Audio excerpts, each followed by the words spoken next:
Salam dostlar. Bu yeni izahlı təhlilimizə xoş gəlmisiniz. Bugün biz müasir dövrün ən böyük, ən populyar miflərindən birinə, yəni dayanmadan işləmək, ehtiras və sərhədsiz ambisiya uğrun yeganə açarıdır inancına biraz fərqli tərəfdən baxacağıq. Biz Ryan Holiday'in möhtəşəm Ego Düşməndir kitabının dərinliklərinə inəcəyik və əslində bizi uğurdan saxlayan o ən böyük, ən sinsi maniyanın nə olduğunu tapacağıq. İnanın mənə, bu səyahət uğura dair bütün düşüncə tərzinizi alt-üst edə bilər. Başlayaq. Öz karyeranız barədə ya da heyranlıqla izlədiyiniz o böyük şirkətlər, dahi liderlər barədə bir anlıq düşünün. Sualım belədir. Uğursuzluqdan daha çox lideri nə məhv edir? Çox maraqlı sualdır, elə deyilmi? Əksəriyyətimiz elə düşünürük ki, bizi yıxan xarici qüvvələrdir. Amansız rəqiblər, iqtisadi böhran ya da bəlkə də sadəcə qara bəxtimiz.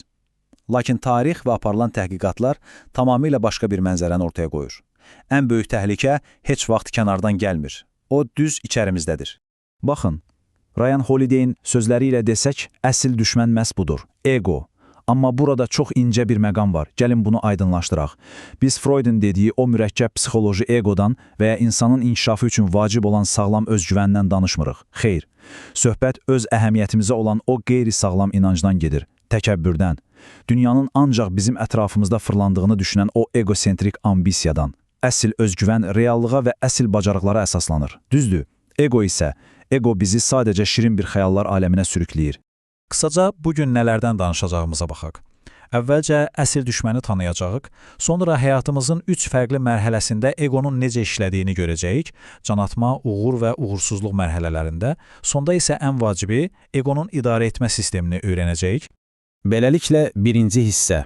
Əsl düşmən və onun bizi reallığa necə kar etməsi. İndi isə keçək ikinci hissəyə. Hər şeyin başladığı yer, canatma mərhələsi. Bilirsiniz, bu mərhələdə egonun ən böyük təhlükəsi odur ki, o bizi reallıqdan tamam qoparır, o bizi isti və rahat bir fantaziyaya bürüyür, ətrafımızdakı dünya ilə dürüst əlaqəmizi kəsir.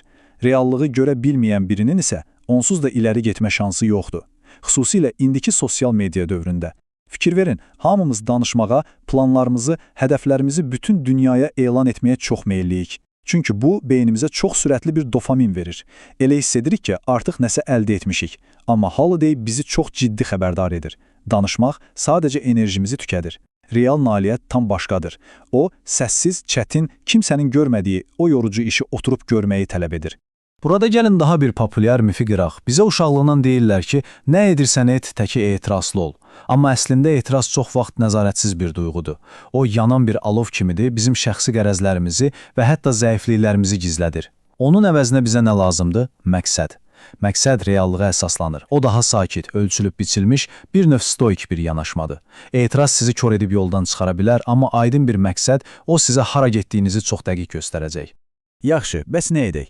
Canatma mərhələsi üçün ən parlaq alətlərdən biri məhz budur, katan strategiyası. Bu əslində çox sadədir. Öz egonuzu cibinizə qoyun. Rəhbərinizin, komandanızın uğur qazanması üçün yollar axtarın. Onların üzərində rəsm çəkə biləcəkləri tərtəmiz bir katan olun. Fikirlərinizi, o möhtəşəm ideyalarınızı rəhbərinizə təqdim edin. Qoyun onlar parlasın. Bu kənardan bəlkə də təslim olmaq kimi görünə bilər, amma əsla belə deyil. Qısa müddətdə başqalarına xidmət etmək, əslində uzun vədədə özünüz üçün ən sağlam və etibarlı inkişaf yolunu açmaq deməkdir. Və keçirik üçüncü hissəyə, yəni ikinci mərhələmizə, uğur.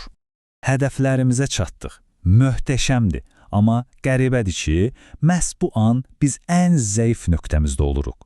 Uğur əldə edəndə asanlıqla mən xəstəliyinə tutula bilirik.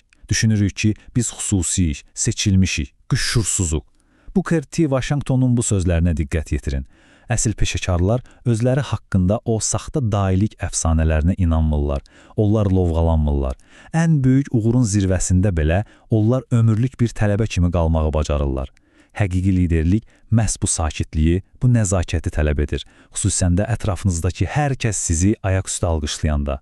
Tarix bizə bunu dönə-dönə sübut edir. Məsələn, ABŞ vətəndaş müharibəsinin məşhur lideri General Shermana baxaq. O, uğurunun tam zirvəsində ikən ona təklif olunan yüksək siyasi vəzifələrdən çox rahatlıqla, təvazökarlıqla imtina etdi. Niyə? Çünki o, egosunu cilovlaya bilirdi və ancaq öz əsl vəzifəsinə fokuslanırdı. Digər tərəfdə isə Makedoniyalı İskəndər var. İskəndərin təkəbbürü, heç vaxt dayanmaq bilməməsi, daima daha çoxunu istəməsi nə ilə nəticələndi? həm ordusunun üsyanı ilə, həm də çox gənc yaşda öz məhvi ilə. O, Aristotelin o məşhur qızıl ortanı tapmaq məsləhətinə məhəl qoymadı və təəssüf ki, öz uğurunun qurbanı oldu. 4-cü hissəyə gəldik. 3-cü mərhələmiz uğursuzluq. Reallıq budur ki, həyat həmişə ancaq zirvələrdən, qalibiyyətlərdən ibarət deyil. Nə vaxtsa mütləq uğursuzluqla sərt bir divarla üzləşəcək. Bəs ego buna necə reaksiya verir? Dərhal səbəbi çöldə axtarır. Mənim günahım deyil, o etdi, şansım gətirmədi.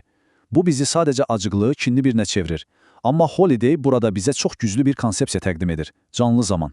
Malcolm X-i xatırlayın. O, həbsxanadakı illərini başqalarını günahlandırıb o günləri ölü zaman kimi keçirə bilərdi. Amma neynədi?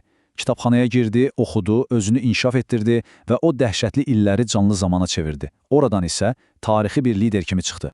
Yəni dostlar, məsələnin kökü budur.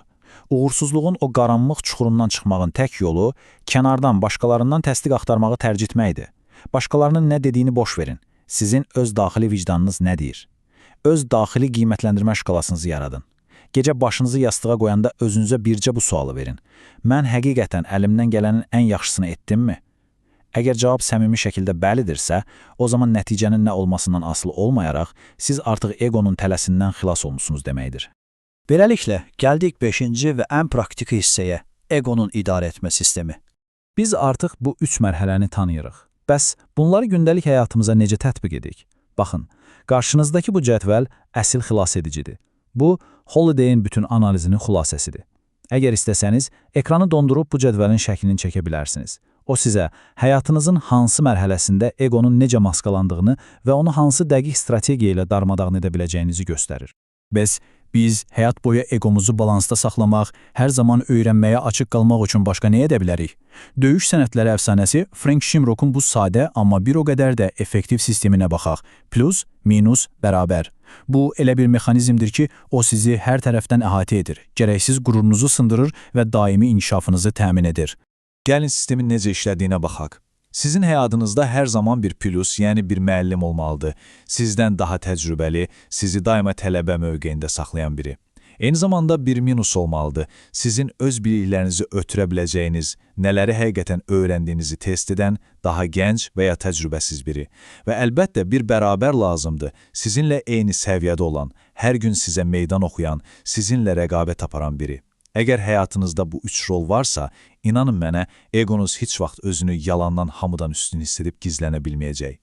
Bu təhlilin sonuna yaxınlaşarkən, mütləq fəlsəfəçi və döyüş ustası Daniele Bollellinin bu bənzətməsini xatırlamalıyıq. Mənim ən sevdiyim statlardandır. Egonu məğlub etmək, aha, etdim, qurtardı, deyə biləcəyimiz bir şey deyil. Bu, eyni ilə bir otağı təmizləmək kimidir. Yeri bir dəfə süpürdünüz deyə, o ömürlük təmiz qalmır. Düzdür, toz hər gün geri qayıdır. Ego da məhz belədir. Hər gün fərqli formalarda yenidən baş qaldırır. Biz də hər gün o təvazökarlıq süpürgəsini əlimizə alıb, o tozu təmizləməliyik. Bu ömürlük, bitməyən bir təcrübədir. İndi isə növbə sizdədir. Gəlin, öz həyatımıza obyektiv, kənardan bir nəzər salaq. Özünüzə sual verin. Hazırda bu 3 mərhələdən hansındasınız? Can atma, uğur, yoxsa uğursuzluq? Və ən əsası, egonuz hansı yollarla sizin əsl potensialınıza çatmağınıza mane olur? İstər karyeranızın tam başında olun, istər zirvəsində, istərsə də hazırda çətin bir dönəmdən keçin. Aşağıda, şərhlər bölməsində öz hekayənizi və bu sualın cavabını mənimlə bölüşün. Gəlin bu müzakirəni birlikdə orada davam etdirək. Növbəti izahlı təhlilimizdə görüşənədək təvazökar qalın və işinizə köklənən. Hələlik!